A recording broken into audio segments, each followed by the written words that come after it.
Happy hot Thursday. Man, this is ridiculous. And I'm still drinking hot coffee these kind of days. That's what old men do. We just chug down our hot coffee, and even in hot weather. I hope you're having a good week. I posted a question on the NCC Facebook page a couple nights ago that asked, do you have an injury or a scar from something that happened in your past that you still carry, and how did you get it? Like, what happened that you carry that? And we all have like scars and physical reminders of some accident, something that we got into, something that happened to us in our past. And when we point to it, it reminds us of that. One of my favorite scenes from a movie is one of the final scenes in the movie Jaws, when the captain and the mayor and the marine biologist are all sitting in the boat the night before the battle with the Great White, and they're showing scars and they're telling the stories of where they got that scar. You know, like, I got this scar fighting a barracuda or whatever, or well, I got this scar chasing a, and they tell the stories about that. And we all have those. I have a wonky bicep muscle. It bulges all up in one place, and then when you relax, it falls over. It's the Tommy John's surgery, and what happened, how I got it was, back in my previous life, I was doing a mission project for a home for abused moms. It was a place that moms and their children could hide from their abusive men in their life. And we were doing a lot of projects and stuff around the house, their house. And one of the things that we were doing was trimming a tree that was hanging over their house that had the potential to cause some damage. And there was one particular branch that went way over that if we cut it off, it would fall onto the roof of the house, which wouldn't be good. So what we tried to do was, or decided to do, was throw some ropes over it to secure it, kind of set up a pulley system so that when we cut it off, we could swing it out. And so the way we decided to do that, you can see where the story is going, is we had a huge pipe wrench that we had been using, and we tied a rope to it, and we were going to throw it over the branch to begin to secure it with ropes. It was my job to throw the pipe wrench over the branch. It was pretty high up. And so, first attempt, I threw the pipe wrench and something popped in my arm. But that's not what made me mad. It was I was mad that I missed the branch. So I got the pipe wrench, gathered the rope back up, and I got it the second time, and we eventually cut that branch off, finished our job, and left for the day. Well, later that night, I began to notice a lot of discomfort. My arm was bothering me. I looked down, and I was black and blue from my shoulder halfway down my forearm. Janet was sitting on the couch, and I came over the back of her on either side and showed her my arm, and I said, I think I did something to my arm. And she looked at it and just went, ah.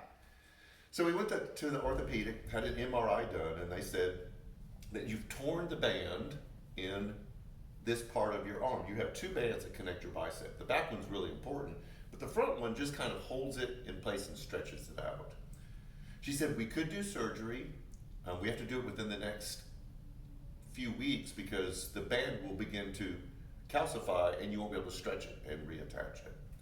But if we do surgery, 6 weeks immobilized, 6 months of therapy. And she said, if you don't do the surgery, you're not going to have any loss of strength or mobility. Easy decision. I didn't have the surgery done, so I have this perpetual wonky bicep. And so it's an outward visible reminder of what happened to me that day. A lot of us have scars and injuries on the outside of us that remind us of what happened to us, but there are so many of us that have scars and reminders on the inside of us of things that happened to us. Broken relationships, strained family relationships, friends who we thought were good friends, we thought we had a relationship, who just kind of have moved on because they don't need you anymore. Job situations, financial situations, and they've left scars and injuries on the inside. And sometimes we don't know what to do with those. And so that's what this Sunday, the last Sunday of our Surviving the Storm series, is going to be about. That we've talked about what you do in the storm, that you hunker down and you protect yourself when you're in the storm. When the storm is over, you begin to protect what's important, and you look for the things that are good that you have in your life, and for the presence of God that we learned in Hagar's story, that sees you and hears you. And then last week we talked about sometimes we bear some responsibility. I'm the one who threw the wrench over the branch.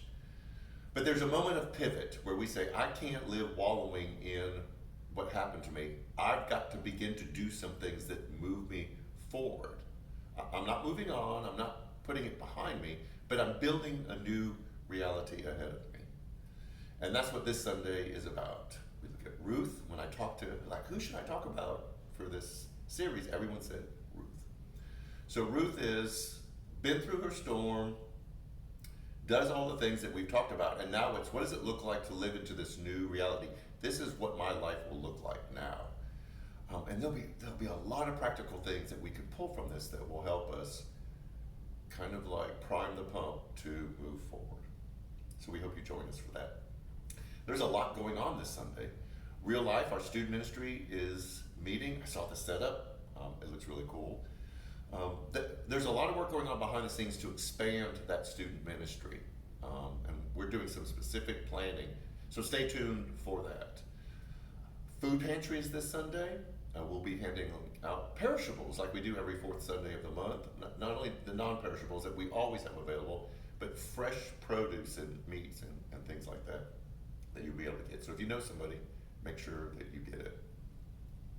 Our women's leadership team is preparing for their retreat on September 30th. There'll be some information this Sunday, but signups will begin next Sunday, and it's going to be absolutely fantastic. The women's ministry has been taking off, so make sure that you get that information. And then also Monday night, Man Cave. We will feed you, so come join us. Come share a good time with us. There's a lot going on in the life of New Community Church. So, I'm going to brace myself for the heat, stay cool. Looks like we're in it for a while. So join us this Sunday as we talk about what it looks like to move into this new reality. It'll be really useful and helpful. So have a great week.